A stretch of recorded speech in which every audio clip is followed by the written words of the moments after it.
श्री स्वामी समर्थ. नमस्कार प्रिय स्वामी भक्तांनो, आज आम्ही तुम्हाला श्री स्वामी समर्थांच्या अशा एका चमत्कारिक मंत्राबद्दल सांगणार आहोत, ज्याचा तुम्ही सकाळी किंवा रात्री अंथरुणात पडल्यावर जप केल्यास तुम्हाला धनलाभ होतो. या मंत्र जपामुळे तुम्हाला आर्थिक संकटातून त्वरित सुटका मिळेल. हा मंत्र जप केल्यानंतर तुम्हाला लगेच पैसे मिळण्याची शक्यता आहे. हे जरी तुमच्या उशिरा लक्षात आले तरीही तुम्हाला गुप्त स्वरूपात पैसे मिळतील. पैशांच्या समस्येतून तुम्हाला त्वरित आराम मिळेल. तुम्ही कर्जाच्या विळख्यात अडकला असेल तर तुम्हाला त्यातून सुटका मिळेल. तुम्ही तुमचा धीर पूर्णपणे गमावला आहात.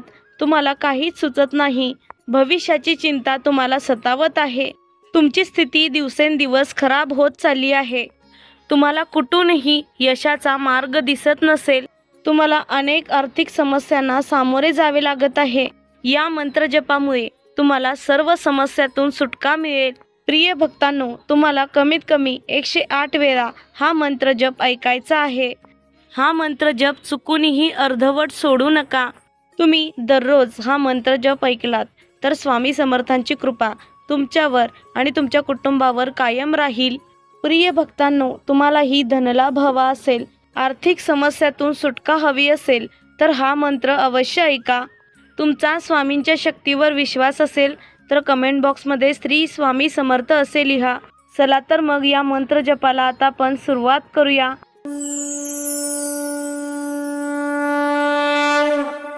ओम नमो श्री स्वामी समर्थाय लक्ष्मी प्रदाय नमः.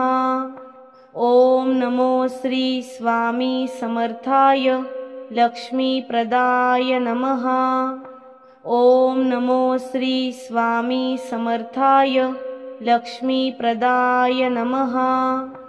ओम नमो श्री स्वामी समर्थाय लक्ष्मी प्रदाय नमः. ओम नमो श्री स्वामी समर्थाय लक्ष्मी प्रदाय नमः. ओम नमो श्री स्वामी समर्थाय लक्ष्मी प्रदाय नमः. ओम नमो श्री स्वामी समर्थाय लक्ष्मी प्रदाय नमः. ओम नमो श्री स्वामी समर्थाय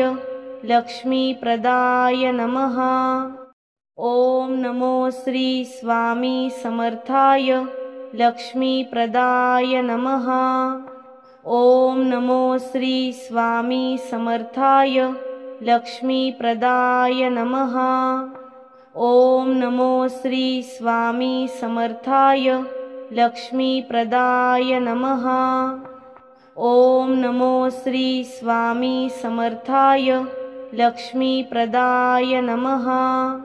ओम नमो श्री स्वामी समर्थाय लक्ष्मी प्रदाय नमः. ओम नमो श्री स्वामी समर्थाय लक्ष्मी प्रदाय नमः. ओम नमो श्री स्वामी समर्थाय लक्ष्मी प्रदाय नमः. ओम नमो श्री स्वामी समर्थाय लक्ष्मी प्रदाय नमः. ओम नमो श्री स्वामी समर्थाय लक्ष्मी प्रदाय नमः. ओम नमो श्री स्वामी समर्थाय लक्ष्मी प्रदाय नमः. ओम नमो श्री स्वामी समर्थाय लक्ष्मी प्रदाय नमः. ओम नमो श्री स्वामी समर्थाय लक्ष्मी प्रदाय नमः. ओम नमो श्री स्वामी समर्थाय लक्ष्मी प्रदाय नमः. ओम नमो श्री स्वामी समर्थाय लक्ष्मी प्रदाय नमः. ओम नमो श्री स्वामी समर्थाय लक्ष्मी प्रदाय नमः. ओम नमो श्री स्वामी समर्थाय लक्ष्मी प्रदाय नमः. ओम नमो श्री स्वामी समर्थाय लक्ष्मी प्रदाय नमः. ओम नमो श्री स्वामी समर्थाय लक्ष्मी प्रदाय नमः. ओम नमो श्री स्वामी समर्थाय लक्ष्मी प्रदाय नमः. ओम नमो श्री स्वामी समर्थाय लक्ष्मीप्रदाय नमः। ओम नमो श्री स्वामी समर्थाय लक्ष्मीप्रदाय नमः।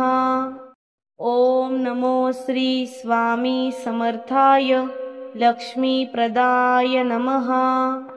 ओम नमो श्री स्वामी समर्थाय लक्ष्मीप्रदाय नमः। ओम नमो श्री स्वामी समर्थाय लक्ष्मीप्रदाय नमः।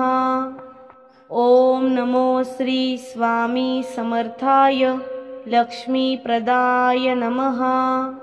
ओम नमो श्री स्वामी समर्थाय लक्ष्मीप्रदाय नमः।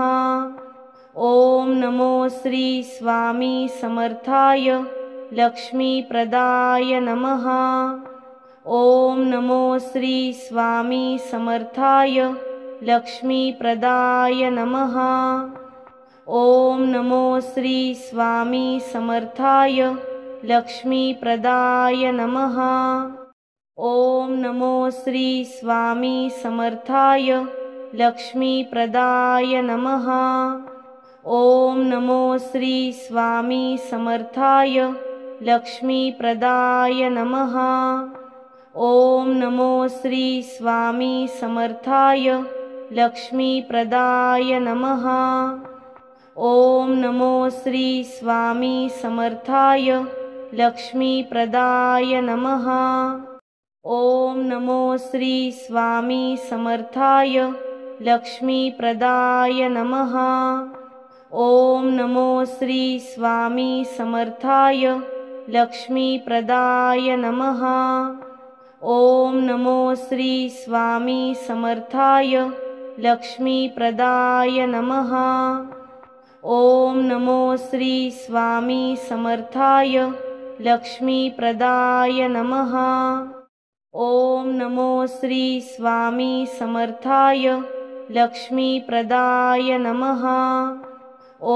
नमो श्री स्वामी समर्थाय लक्ष्मीप्रदाय नमः। ओम नमो श्री स्वामी समर्थाय लक्ष्मीप्रदाय नमः। ओम नमो श्री स्वामी समर्थाय लक्ष्मीप्रदाय नमः। ओम नमो श्री स्वामी समर्थाय लक्ष्मीप्रदाय नमः। ओम नमो श्री स्वामी समर्थाय लक्ष्मीप्रदाय नमः। ओम नमो श्री स्वामी समर्थाय लक्ष्मीप्रदाय नमः। ओम नमो श्री स्वामी समर्थाय लक्ष्मीप्रदाय नमः। ओम नमो श्री स्वामी समर्थाय लक्ष्मीप्रदाय नमः। ओम नमो श्री स्वामी समर्थाय लक्ष्मीप्रदाय नमः। ओम नमो श्री स्वामी समर्थाय लक्ष्मीप्रदाय नमः। ओम नमो श्री स्वामी समर्थाय लक्ष्मीप्रदाय नमः। ओम नमो श्री स्वामी समर्थाय लक्ष्मीप्रदाय नमः। ओम नमो श्री स्वामी समर्थाय लक्ष्मीप्रदाय नमः। ओम नमो श्री स्वामी समर्थाय लक्ष्मीप्रदाय नमः। ओम नमो श्री स्वामी समर्थाय लक्ष्मीप्रदाय नमः। ओम नमो श्री स्वामी समर्थाय लक्ष्मीप्रदाय नमः। ओम नमो श्री स्वामी समर्थाय लक्ष्मीप्रदाय नमः। ओम नमो श्री स्वामी समर्थाय लक्ष्मीप्रदाय नमः। ओम नमो श्री स्वामी समर्थाय लक्ष्मीप्रदाय नमः। ओम नमो श्री स्वामी समर्थाय लक्ष्मीप्रदाय नमः। ओम नमो श्री स्वामी समर्थाय लक्ष्मीप्रदाय नमः। ओम नमो श्री स्वामी समर्थाय लक्ष्मीप्रदाय नमः। ॐ नमो श्री स्वामी समर्थाय लक्ष्मीप्रदाय नमः।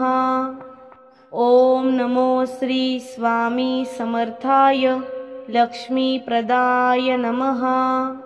ॐ नमो श्री स्वामी समर्थाय लक्ष्मीप्रदाय नमः। ॐ नमो श्री स्वामी समर्थाय लक्ष्मीप्रदाय नमः।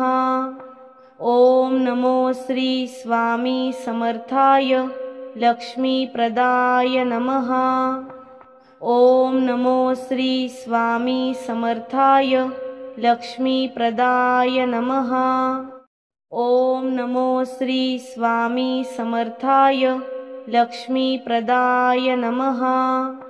ॐ नमो श्री स्वामी समर्थाय लक्ष्मीप्रदाय नमः। ॐ नमो श्री स्वामी समर्थाय लक्ष्मीप्रदाय नमः। ॐ नमो श्री स्वामी समर्थाय लक्ष्मीप्रदाय नमः। ॐ नमो श्री स्वामी समर्थाय लक्ष्मीप्रदाय नमः। ॐ नमो श्री स्वामी समर्थाय लक्ष्मीप्रदाय नमः। ॐ नमो श्री स्वामी समर्थाय लक्ष्मीप्रदाय नमः। ॐ नमो श्री स्वामी समर्थाय लक्ष्मीप्रदाय नमः। ॐ नमो श्री स्वामी समर्थाय लक्ष्मीप्रदाय नमः। ॐ नमो श्री स्वामी समर्थाय लक्ष्मीप्रदाय नमः। ॐ नमो श्री स्वामी समर्थाय लक्ष्मीप्रदाय नमः। ॐ नमो श्री स्वामी समर्थाय लक्ष्मीप्रदाय नमः। ॐ नमो श्री स्वामी समर्थाय लक्ष्मीप्रदाय नमः। ॐ नमो श्री स्वामी समर्थाय लक्ष्मीप्रदाय नमः। ॐ नमो श्री स्वामी समर्थाय लक्ष्मीप्रदाय नमः। ॐ नमो श्री स्वामी समर्थाय लक्ष्मीप्रदाय नमः।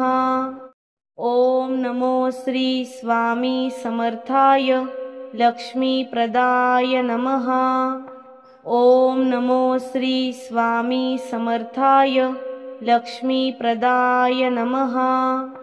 ॐ नमो श्री स्वामी समर्थाय लक्ष्मीप्रदाय नमः। ॐ नमो श्री स्वामी समर्थाय लक्ष्मीप्रदाय नमः। ॐ नमो श्री स्वामी समर्थाय लक्ष्मीप्रदाय नमः। ॐ नमो श्री स्वामी समर्थाय लक्ष्मीप्रदाय नमः। ॐ नमो श्री स्वामी समर्थाय लक्ष्मीप्रदाय नमः। ॐ नमो श्री स्वामी समर्थाय लक्ष्मीप्रदाय नमः। ॐ नमो श्री स्वामी समर्थाय लक्ष्मीप्रदाय नमः। ॐ नमो श्री स्वामी समर्थाय लक्ष्मीप्रदाय नमः। ॐ नमो श्री स्वामी समर्थाय लक्ष्मीप्रदाय नमः।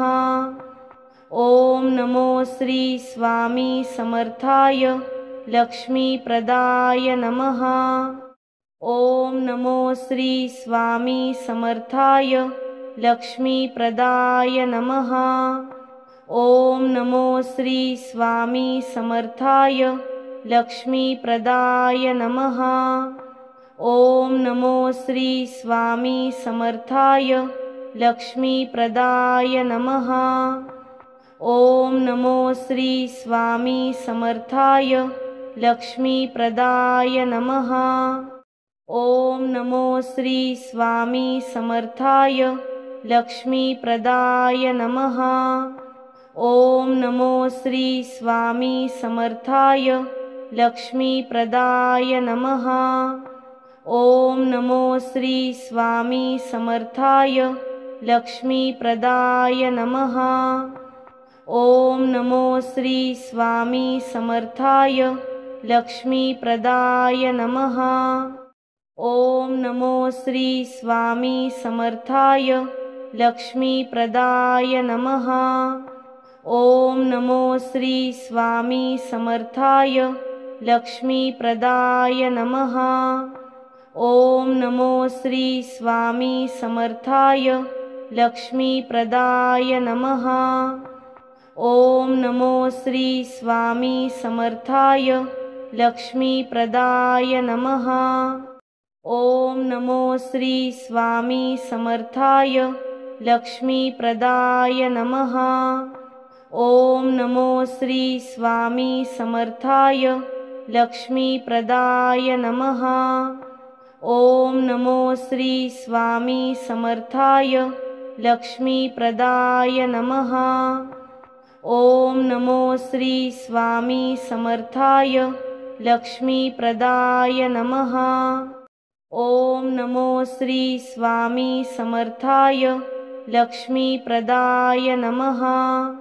ओम नमो श्री स्वामी समर्थाय लक्ष्मीप्रदाय नमः। ओम नमो श्री स्वामी समर्थाय लक्ष्मीप्रदाय नमः। ओम नमो श्री स्वामी समर्थाय लक्ष्मीप्रदाय नमः। ओम नमो श्री स्वामी समर्थाय लक्ष्मीप्रदाय नमः। ओम नमो श्री स्वामी समर्थाय लक्ष्मीप्रदाय नमः। ओम नमो श्री स्वामी समर्थाय लक्ष्मीप्रदाय नमः। ओम नमो श्री स्वामी समर्थाय लक्ष्मीप्रदाय नमः। ओम नमो श्री स्वामी समर्थाय लक्ष्मीप्रदाय नमः। ओम नमो श्री स्वामी समर्थाय लक्ष्मीप्रदाय नमः।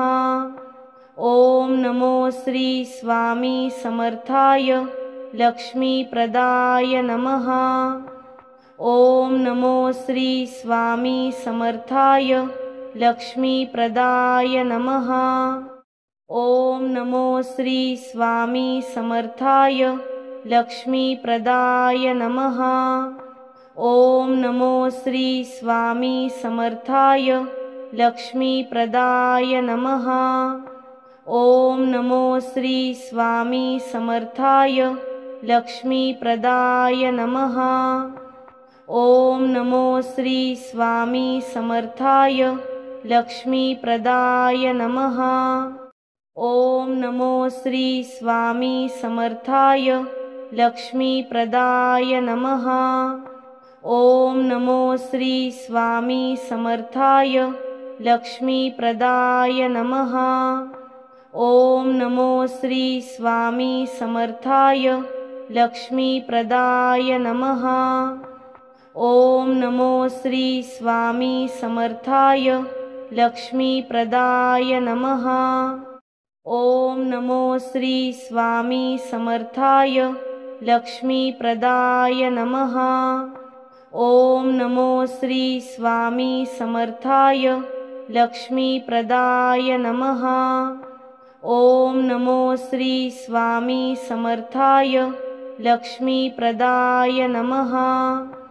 ओम नमो श्री स्वामी समर्थाय लक्ष्मीप्रदाय नमः। ओम नमो श्री स्वामी समर्थाय लक्ष्मीप्रदाय नमः। ओम नमो श्री स्वामी समर्थाय लक्ष्मीप्रदाय नमः। ओम नमो श्री स्वामी समर्थाय लक्ष्मीप्रदाय नमः। ओम नमो श्री स्वामी समर्थाय लक्ष्मीप्रदाय नमः। ओम नमो श्री स्वामी समर्थाय लक्ष्मीप्रदाय नमः। ॐ नमो श्री स्वामी समर्थाय लक्ष्मीप्रदाय नमः। ॐ नमो श्री स्वामी समर्थाय लक्ष्मीप्रदाय नमः। ॐ नमो श्री स्वामी समर्थाय लक्ष्मीप्रदाय नमः। ॐ नमो श्री स्वामी समर्थाय लक्ष्मीप्रदाय नमः। ॐ नमो श्री स्वामी समर्थाय लक्ष्मीप्रदाय नमः। ॐ नमो श्री स्वामी समर्थाय लक्ष्मीप्रदाय नमः। ॐ नमो श्री स्वामी समर्थाय लक्ष्मीप्रदाय नमः। ॐ नमो श्री स्वामी समर्थाय लक्ष्मीप्रदाय नमः। ॐ नमो श्री स्वामी समर्थाय लक्ष्मीप्रदाय नमः। ॐ नमो श्री स्वामी समर्थाय लक्ष्मीप्रदाय नमः। ॐ नमो श्री स्वामी समर्थाय लक्ष्मीप्रदाय नमः। ॐ नमो श्री स्वामी समर्थाय लक्ष्मीप्रदाय नमः। ॐ नमो श्री स्वामी समर्थाय लक्ष्मीप्रदाय नमः। ॐ नमो श्री स्वामी समर्थाय लक्ष्मीप्रदाय नमः। ॐ नमो श्री स्वामी समर्थाय लक्ष्मीप्रदाय नमः। ॐ नमो श्री स्वामी समर्थाय लक्ष्मीप्रदाय नमः। ॐ नमो श्री स्वामी समर्थाय लक्ष्मीप्रदाय नमः। ॐ नमो श्री स्वामी समर्थाय लक्ष्मीप्रदाय नमः। ॐ नमो श्री स्वामी समर्थाय लक्ष्मीप्रदाय नमः। ॐ नमो श्री स्वामी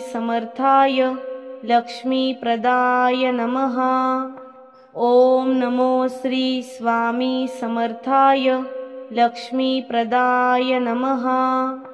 ॐ नमो श्री स्वामी समर्थाय लक्ष्मीप्रदाय नमः। ॐ नमो श्री स्वामी समर्थाय लक्ष्मीप्रदाय नमः। ॐ नमो श्री स्वामी समर्थाय लक्ष्मीप्रदाय नमः। ॐ नमो श्री स्वामी समर्थाय लक्ष्मीप्रदाय नमः। ॐ नमो श्री स्वामी समर्थाय लक्ष्मीप्रदाय नमः। ॐ नमो श्री स्वामी समर्थाय लक्ष्मीप्रदाय नमः।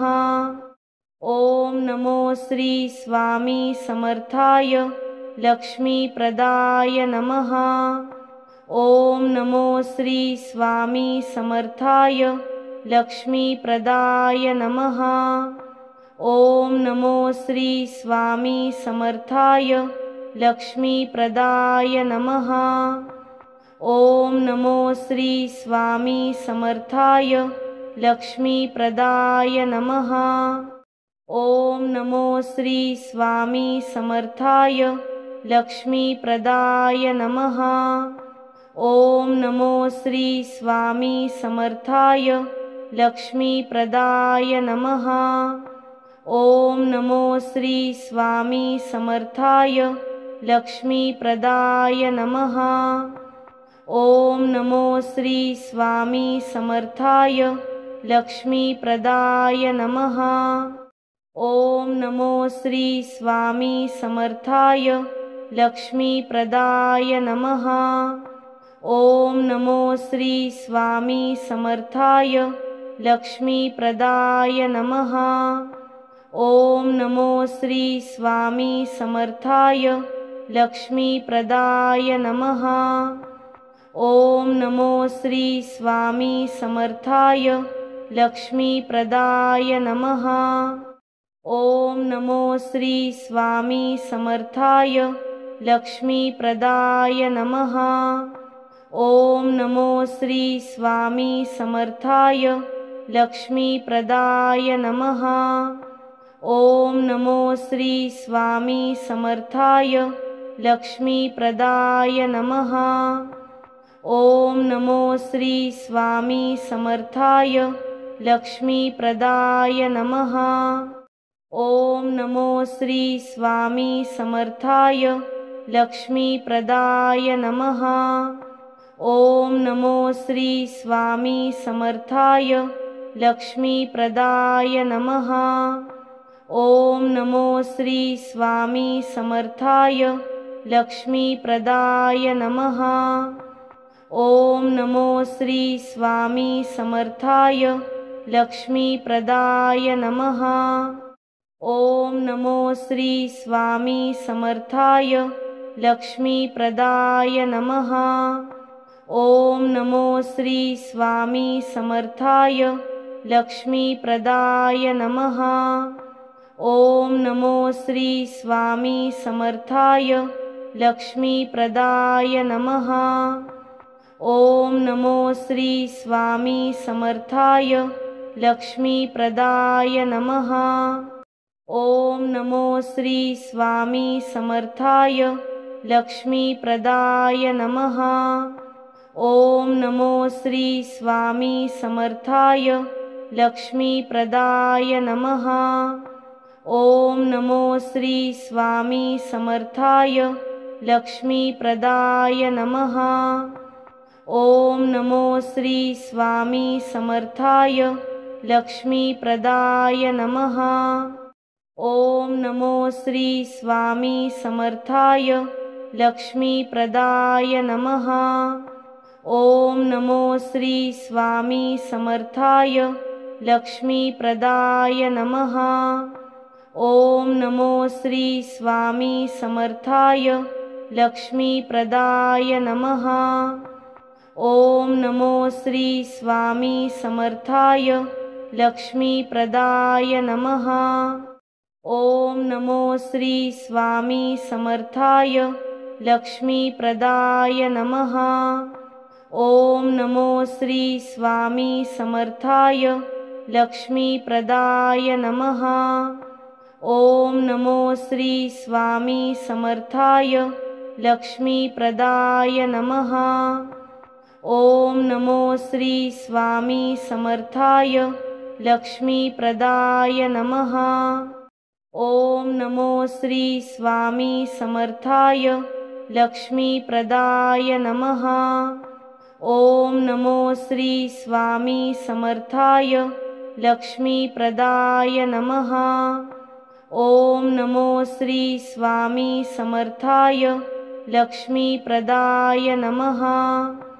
ओम नमो श्री स्वामी समर्थाय लक्ष्मीप्रदाय नमः। ओम नमो श्री स्वामी समर्थाय लक्ष्मीप्रदाय नमः। ओम नमो श्री स्वामी समर्थाय लक्ष्मीप्रदाय नमः। ओम नमो श्री स्वामी समर्थाय लक्ष्मीप्रदाय नमः। ओम नमो श्री स्वामी समर्थाय लक्ष्मीप्रदाय नमः। ओम नमो श्री स्वामी समर्थाय लक्ष्मीप्रदाय नमः। ओम नमो श्री स्वामी समर्थाय लक्ष्मीप्रदाय नमः। ओम नमो श्री स्वामी समर्थाय लक्ष्मीप्रदाय नमः। ओम नमो श्री स्वामी समर्थाय लक्ष्मीप्रदाय नमः। ओम नमो श्री स्वामी समर्थाय लक्ष्मीप्रदाय नमः। ओम नमो श्री स्वामी समर्थाय लक्ष्मीप्रदाय नमः। ओम नमो श्री स्वामी समर्थाय लक्ष्मीप्रदाय नमः। ओम नमो श्री स्वामी समर्थाय लक्ष्मीप्रदाय नमः। ओम नमो श्री स्वामी समर्थाय लक्ष्मीप्रदाय नमः। ओम नमो श्री स्वामी समर्थाय लक्ष्मीप्रदाय नमः। ओम नमो श्री स्वामी समर्थाय लक्ष्मीप्रदाय नमः।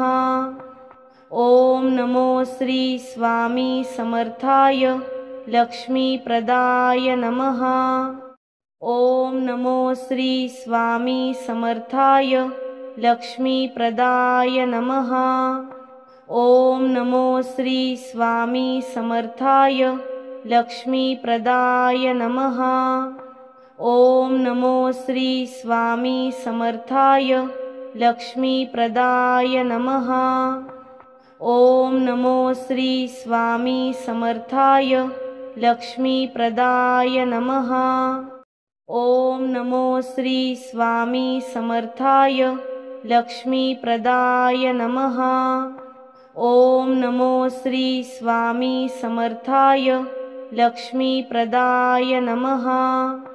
ओम नमो श्री स्वामी समर्थाय लक्ष्मीप्रदाय नमः। ओम नमो श्री स्वामी समर्थाय लक्ष्मीप्रदाय नमः। ओम नमो श्री स्वामी समर्थाय लक्ष्मीप्रदाय नमः। ओम नमो श्री स्वामी समर्थाय लक्ष्मीप्रदाय नमः। ओम नमो श्री स्वामी समर्थाय लक्ष्मीप्रदाय नमः। ओम नमो श्री स्वामी समर्थाय लक्ष्मीप्रदाय नमः। ओम नमो श्री स्वामी समर्थाय लक्ष्मीप्रदाय नमः। ओम नमो श्री स्वामी समर्थाय लक्ष्मीप्रदाय नमः। ओम नमो श्री स्वामी समर्थाय लक्ष्मीप्रदाय नमः। ओम नमो श्री स्वामी समर्थाय लक्ष्मीप्रदाय नमः। ओम नमो श्री स्वामी समर्थाय लक्ष्मीप्रदाय नमः। ओम नमो श्री स्वामी समर्थाय लक्ष्मीप्रदाय नमः।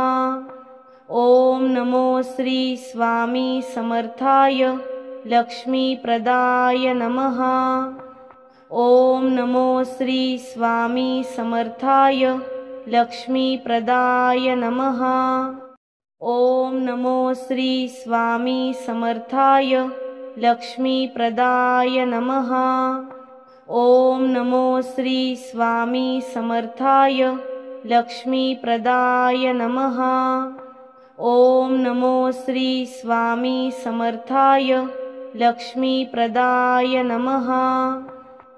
ओम नमो श्री स्वामी समर्थाय लक्ष्मीप्रदाय नमः। ओम नमो श्री स्वामी समर्थाय लक्ष्मीप्रदाय नमः। ओम नमो श्री स्वामी समर्थाय लक्ष्मीप्रदाय नमः। ओम नमो श्री स्वामी समर्थाय लक्ष्मीप्रदाय नमः। ओम नमो श्री स्वामी समर्थाय लक्ष्मीप्रदाय नमः। ओम नमो श्री स्वामी समर्थाय लक्ष्मीप्रदाय नमः। ओम नमो श्री स्वामी समर्थाय लक्ष्मीप्रदाय नमः। ओम नमो श्री स्वामी समर्थाय लक्ष्मीप्रदाय नमः। ओम नमो श्री स्वामी समर्थाय लक्ष्मीप्रदाय नमः। ओम नमो श्री स्वामी समर्थाय लक्ष्मीप्रदाय नमः। ओम नमो श्री स्वामी समर्थाय लक्ष्मीप्रदाय नमः। ओम नमो श्री स्वामी समर्थाय लक्ष्मीप्रदाय नमः। ओम नमो श्री स्वामी समर्थाय लक्ष्मीप्रदाय नमः। ओम नमो श्री स्वामी समर्थाय लक्ष्मीप्रदाय नमः। ओम नमो श्री स्वामी समर्थाय लक्ष्मीप्रदाय नमः। ओम नमो श्री स्वामी समर्थाय लक्ष्मीप्रदाय नमः। ओम नमो श्री स्वामी समर्थाय लक्ष्मीप्रदाय नमः। ओम नमो श्री स्वामी समर्थाय लक्ष्मीप्रदाय नमः। ओम नमो श्री स्वामी समर्थाय लक्ष्मीप्रदाय नमः। ओम नमो श्री स्वामी समर्थाय लक्ष्मीप्रदाय नमः। ओम नमो श्री स्वामी समर्थाय लक्ष्मीप्रदाय नमः। ओम नमो श्री स्वामी समर्थाय लक्ष्मीप्रदाय नमः। ओम नमो श्री स्वामी समर्थाय लक्ष्मीप्रदाय नमः। ओम नमो श्री स्वामी समर्थाय लक्ष्मीप्रदाय नमः। ओम नमो श्री स्वामी समर्थाय लक्ष्मीप्रदाय नमः।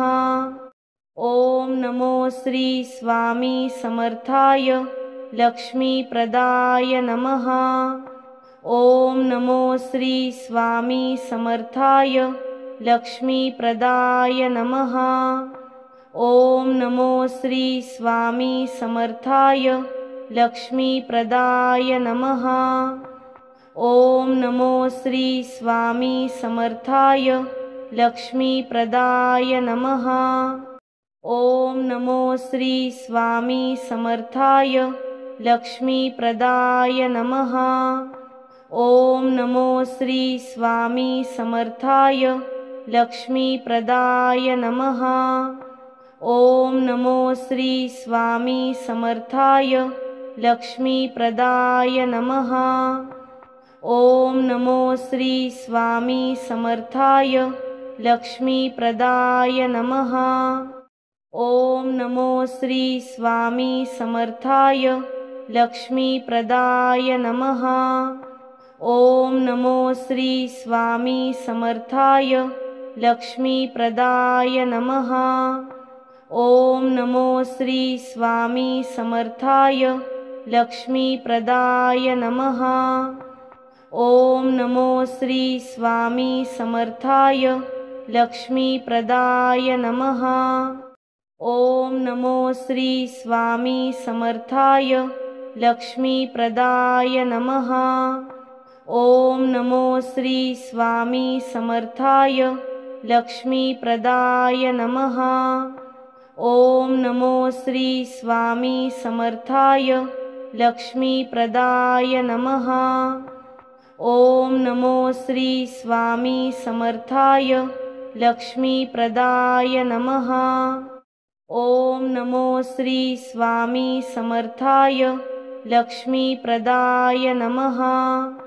ओम नमो श्री स्वामी समर्थाय लक्ष्मीप्रदाय नमः। ओम नमो श्री स्वामी समर्थाय लक्ष्मीप्रदाय नमः। ओम नमो श्री स्वामी समर्थाय लक्ष्मीप्रदाय नमः। ओम नमो श्री स्वामी समर्थाय लक्ष्मीप्रदाय नमः। ओम नमो श्री स्वामी समर्थाय लक्ष्मीप्रदाय नमः। ओम नमो श्री स्वामी समर्थाय लक्ष्मीप्रदाय नमः। ओम नमो श्री स्वामी समर्थाय लक्ष्मीप्रदाय नमः। ओम नमो श्री स्वामी समर्थाय लक्ष्मीप्रदाय नमः। ओम नमो श्री स्वामी समर्थाय लक्ष्मीप्रदाय नमः। ओम नमो श्री स्वामी समर्थाय लक्ष्मीप्रदाय नमः। ओम नमो श्री स्वामी समर्थाय लक्ष्मीप्रदाय नमः। ओम नमो श्री स्वामी समर्थाय लक्ष्मीप्रदाय नमः। ओम नमो श्री स्वामी समर्थाय लक्ष्मीप्रदाय नमः। ओम नमो श्री स्वामी समर्थाय लक्ष्मीप्रदाय नमः। ओम नमो श्री स्वामी समर्थाय लक्ष्मीप्रदाय नमः। ओम नमो श्री स्वामी समर्थाय लक्ष्मीप्रदाय नमः। ओम नमो श्री स्वामी समर्थाय लक्ष्मीप्रदाय नमः। ओम नमो श्री स्वामी समर्थाय लक्ष्मीप्रदाय नमः। ओम नमो श्री स्वामी समर्थाय लक्ष्मीप्रदाय नमः। ओम नमो श्री स्वामी समर्थाय लक्ष्मीप्रदाय नमः। ओम नमो श्री स्वामी समर्थाय लक्ष्मीप्रदाय नमः। ओम नमो श्री स्वामी समर्थाय लक्ष्मीप्रदाय नमः। ओम नमो श्री स्वामी समर्थाय लक्ष्मीप्रदाय नमः।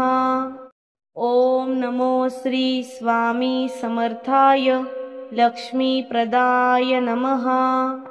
ओम नमो श्री स्वामी समर्थाय लक्ष्मीप्रदाय नमः। ओम नमो श्री स्वामी समर्थाय लक्ष्मीप्रदाय नमः। ओम नमो श्री स्वामी समर्थाय लक्ष्मीप्रदाय नमः। ओम नमो श्री स्वामी समर्थाय लक्ष्मीप्रदाय नमः। ओम नमो श्री स्वामी समर्थाय लक्ष्मीप्रदाय नमः। ओम नमो श्री स्वामी समर्थाय लक्ष्मीप्रदाय नमः। ओम नमो श्री स्वामी समर्थाय लक्ष्मीप्रदाय नमः। ओम नमो श्री स्वामी समर्थाय लक्ष्मीप्रदाय नमः। ओम नमो श्री स्वामी समर्थाय लक्ष्मीप्रदाय नमः। ओम नमो श्री स्वामी समर्थाय लक्ष्मीप्रदाय नमः। ओम नमो श्री स्वामी समर्थाय लक्ष्मीप्रदाय नमः। ओम नमो श्री स्वामी समर्थाय लक्ष्मीप्रदाय नमः। ओम नमो श्री स्वामी समर्थाय लक्ष्मीप्रदाय नमः। ओम नमो श्री स्वामी समर्थाय लक्ष्मीप्रदाय नमः। ओम नमो श्री स्वामी समर्थाय लक्ष्मीप्रदाय नमः। ओम नमो श्री स्वामी समर्थाय लक्ष्मीप्रदाय नमः। ओम नमो श्री स्वामी समर्थाय लक्ष्मीप्रदाय नमः। ओम नमो श्री स्वामी समर्थाय लक्ष्मीप्रदाय नमः। ओम नमो श्री स्वामी समर्थाय लक्ष्मीप्रदाय नमः। ओम नमो श्री स्वामी समर्थाय लक्ष्मीप्रदाय नमः।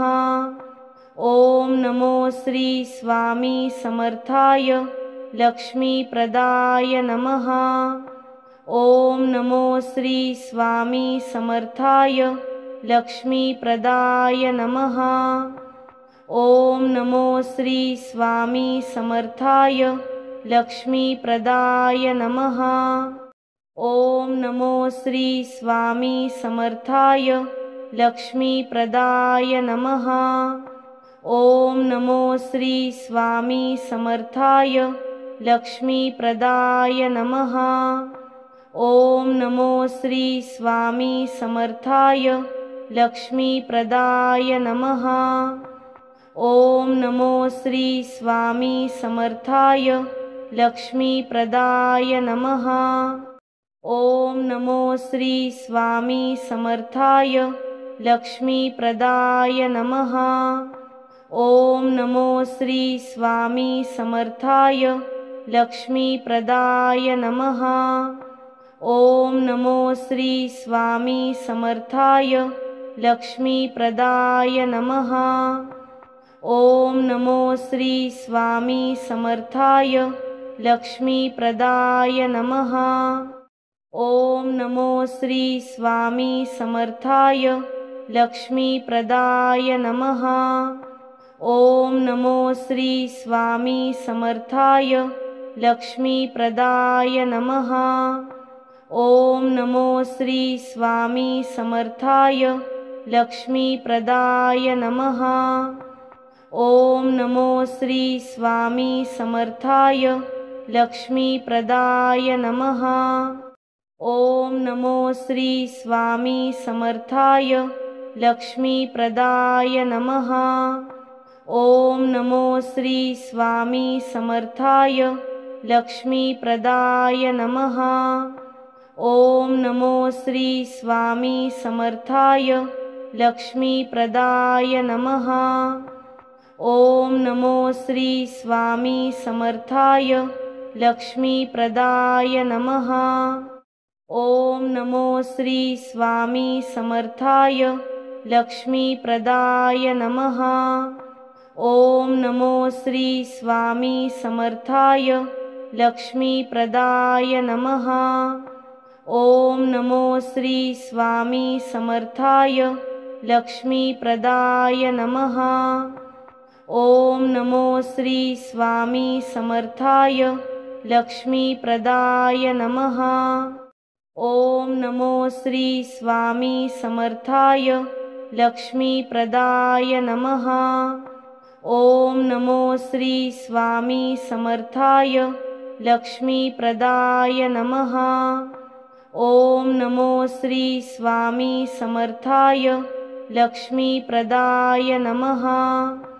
ओम नमो श्री स्वामी समर्थाय लक्ष्मीप्रदाय नमः।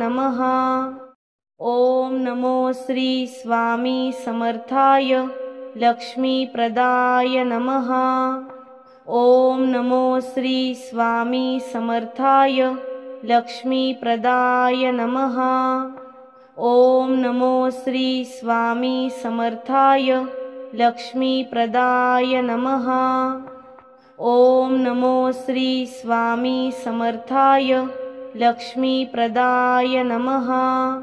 ओम नमो श्री स्वामी समर्थाय लक्ष्मीप्रदाय नमः। ओम नमो श्री स्वामी समर्थाय लक्ष्मीप्रदाय नमः। ओम नमो श्री स्वामी समर्थाय लक्ष्मीप्रदाय नमः।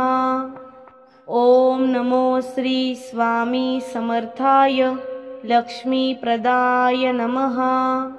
ओम नमो श्री स्वामी समर्थाय लक्ष्मीप्रदाय नमः। ओम नमो श्री स्वामी समर्थाय लक्ष्मीप्रदाय नमः। ओम नमो श्री स्वामी समर्थाय लक्ष्मीप्रदाय नमः। ओम नमो श्री स्वामी समर्थाय लक्ष्मीप्रदाय नमः। ओम नमो श्री स्वामी समर्थाय लक्ष्मीप्रदाय नमः। ओम नमो श्री स्वामी समर्थाय लक्ष्मीप्रदाय नमः। ओम नमो श्री स्वामी समर्थाय लक्ष्मीप्रदाय नमः। ओम नमो श्री स्वामी समर्थाय लक्ष्मीप्रदाय नमः। ओम नमो श्री स्वामी समर्थाय लक्ष्मीप्रदाय नमः। ओम नमो श्री स्वामी समर्थाय लक्ष्मीप्रदाय नमः। ॐ नमो श्री स्वामी समर्थाय लक्ष्मीप्रदाय नमः। ॐ नमो श्री स्वामी समर्थाय लक्ष्मीप्रदाय नमः। ॐ नमो श्री स्वामी समर्थाय लक्ष्मीप्रदाय नमः। ॐ नमो श्री स्वामी समर्थाय लक्ष्मीप्रदाय नमः। ॐ नमो श्री स्वामी समर्थाय लक्ष्मीप्रदाय नमः। ॐ नमो श्री स्वामी समर्थाय लक्ष्मीप्रदाय नमः। ॐ नमो श्री स्वामी समर्थाय लक्ष्मीप्रदाय नमः। ॐ नमो श्री स्वामी समर्थाय लक्ष्मीप्रदाय नमः। ॐ नमो श्री स्वामी समर्थाय लक्ष्मीप्रदाय नमः। ॐ नमो श्री स्वामी समर्थाय लक्ष्मीप्रदाय नमः। ॐ नमो श्री स्वामी समर्थाय लक्ष्मीप्रदाय नमः। ॐ नमो श्री स्वामी समर्थाय लक्ष्मीप्रदाय नमः। ॐ नमो श्री स्वामी समर्थाय लक्ष्मीप्रदाय नमः। ॐ नमो श्री स्वामी समर्थाय लक्ष्मीप्रदाय नमः। ॐ नमो श्री स्वामी समर्थाय लक्ष्मीप्रदाय नमः। ॐ नमो श्री स्वामी समर्थाय लक्ष्मीप्रदाय नमः। ॐ नमो श्री स्वामी समर्थाय लक्ष्मीप्रदाय नमः। ॐ नमो श्री स्वामी समर्थाय लक्ष्मीप्रदाय नमः। ॐ नमो श्री स्वामी समर्थाय लक्ष्मीप्रदाय नमः। ॐ नमो श्री स्वामी समर्थाय लक्ष्मीप्रदाय नमः। ॐ नमो श्री स्वामी समर्थाय लक्ष्मीप्रदाय नमः। ॐ नमो श्री स्वामी समर्थाय लक्ष्मीप्रदाय नमः।